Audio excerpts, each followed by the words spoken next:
Ang plano para sa mga survey,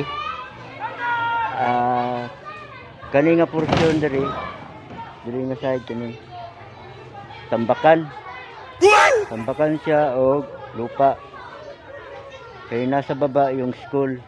Pag umuulan pumapasok yung baha, so dito kasi mataas nga side, yan mataas to.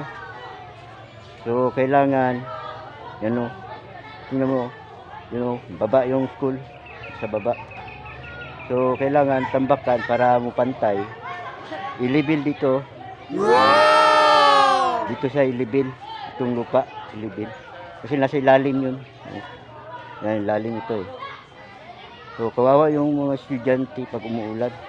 Pumapasok yung tubig.